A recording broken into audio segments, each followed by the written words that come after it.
You know, a couple of my friends said we should go rafting down the Ocoee. And I thought that that was going to be a great fun idea. I had been rafting several times as a Girl Scout growing up. I had always chose to do the water sports. So let's go. And they thought that was kind of funny because if you know me or have seen me, yes, I am a little bit of a girly girl, a little bit of a prissy girl. But I was like, no, I'm good at these things. And so we set out to go down the Ocoee, the middle range, not the easiest, not the hardest.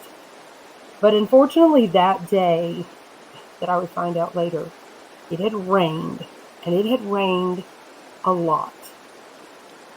So the waters were very high. So the places where they were usually rapids were underneath the water, and there were new rapids. Now, my first red flag should have been our quote unquote guide, Tyler. I'll never forget his name. A hippie like man with a long mustache and a carefree attitude. And while everyone else was being very determined about teaching their crews exactly how to navigate the waters, how to paddle left, right, together on the banks, Tyler was just sort of lackadaisical, you know, just humming along. I made a couple of jokes about, we've already lost a couple of people today.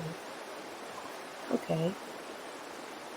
Well, we finally got ready to get into the water. And just to give you an idea of that day, the waters were so loud and rushing that even just across the raft, my girlfriend and I could not hear each other.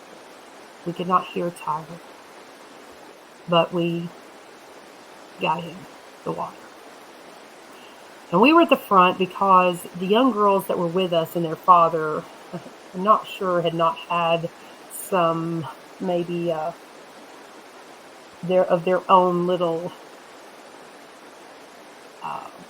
shall we say, medicine before they got on. So they were just in another world, and we thought we might navigate a little better.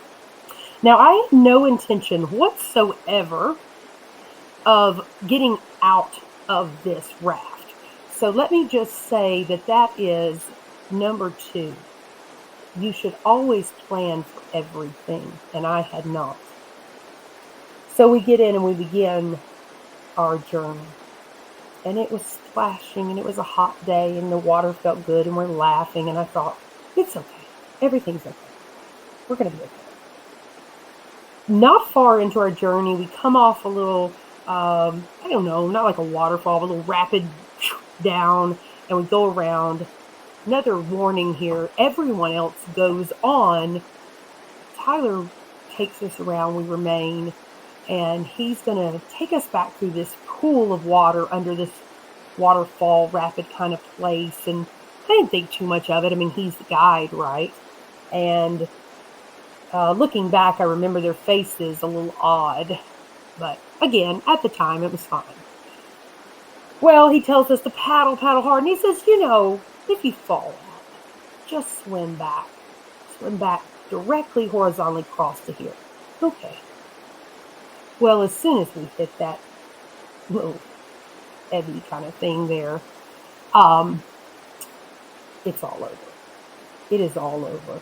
Not only does Tyler lose the passengers in the raft, which I think he completely knew was going to happen, he lost himself. He lost every paddle.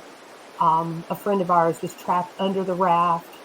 My friend who was with me, who was very fit, was lost, but I was really lost. In the distance, I see the rafting guide down the way throw this kind of small buoy thing towards me, but oh my goodness, it might as well have been a million miles away. There was certainly No way that I was going to reach it or even swim to it. And I began the fight of my life. I cursed myself because I thought, my God, you're so overweight and you're so out of shape. How dare you be so gluttonous, fat? How dare you? And I fought and I fought and I thought of everything I could think as I gasped for breath, because every second I pulled under and I barely get a breath and pulled under. And I barely get a breath of water, breath of air, and I'm pulled under again, and water in my mouth. And I would think, okay, a new plan. If I can just hold on to a rock, just get to a rock or a boulder, but my body would be dashed against these boulders, and it hurt. I mean, you think of water, baptismal and cleansing and purifying and all the good things that come with water. But no, at this point, water was death. And then I would think, I could just get to the shore. If I could just get to the side, then I could just get out of this water. But no, I couldn't make that. And I certainly couldn't swim. And I looked everywhere and I saw no one. And I thought, oh no, I remember the guide said, if you got yourself in trouble, just lay on your back and hold your life preserver and just lay on your back and just float down. And so I tried that, but then the water would pull me under again and I couldn't breathe, and it would pull me under and I couldn't breathe because the rapids were so high. And then so I would go back to another thing and it would hurt again, and I would be bashed against rocks and bruised and again just barely getting breath, and I would look around and I thought, I am surely going to die because of the stupid idea of coming on a Saturday trip down this Ocoee. Well, you might have gathered that I didn't die. I lived. I lived. And that experience down the Ocoee was probably one of the greatest experiences I could ever have. I hated it. Don't get me wrong. I absolutely hated it. But it was a representation of my life. What I learned from that experience was what many of you have probably already learned in your life. If you think back, if you think of all the things that have been thrown at you over and over and over again. My therapist at the time said, we hate for people to have near-death experiences, but we love for people to have near-death experiences because you find out, what did you do? And I was like, I almost died. It was horrible. He said, but you didn't. You tried to find a rock to cling to. You tried to swim to the edge. You tried to get to the buoy. Oh, by the way, I went down hell's half mile on my back, swallowing water and almost dying. Finally, another person, not Tyler, by the way, rowed his boat over and said to me, swim! To which I thought, I have no more left. I cannot swim. I am exhausted beyond exhausted. There is no way. There is nothing left. And I said, you know how you have to say in your mind, like, arm over, kick. Like I had to think those words to put them in. And I did. And then he grabbed my body, which I thought, good God, you're so big, and pulled it in the boat. And that's how I lived.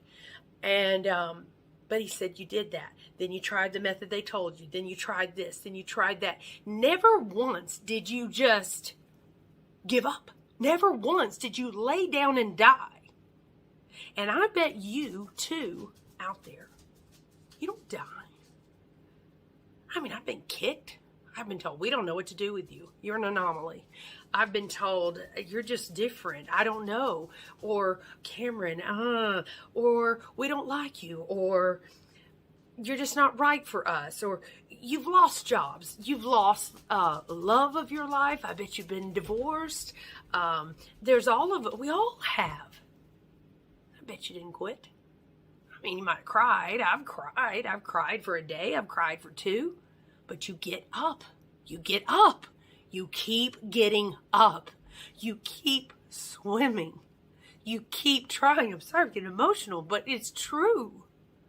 How many times do we say, and we never give ourselves credit, that we didn't stop, right? We keep trying. We keep going. And all we do is we focus so much. But I almost died. But I wasn't a good swimmer. You know what my friend said, who is this big? She's this big. She's a Marine. She said, my God, I almost died. She said, I was no better. I couldn't swim to the buoy. Here I was beating myself up because I said, oh, you're so fat. You're not a good swimmer. She said, those rapids, no one could swim in. It wasn't your weight. It wasn't your ability. It was the force of the river. We tear ourselves down for the obstacles that are brought to us and never think to give ourselves credit that we lived. Never think to ourselves, well, my gosh, I got knocked down, but I got up again. And I got up again. And I got up again. You may knock me down, but I'll get up again. What is the great proverb? Fall down 7 times, get up 8. Or 9. Or if it's 10. You can do it. I did it. It's not that I almost died in the Ocoee. It's that I didn't. And it's that you didn't. And you can find the strength within you to do it again. And do it again. But it is in those trials that we find what we're made of. Come with me on a journey where we discover what we're made of. You're made of more than you think. Step 3.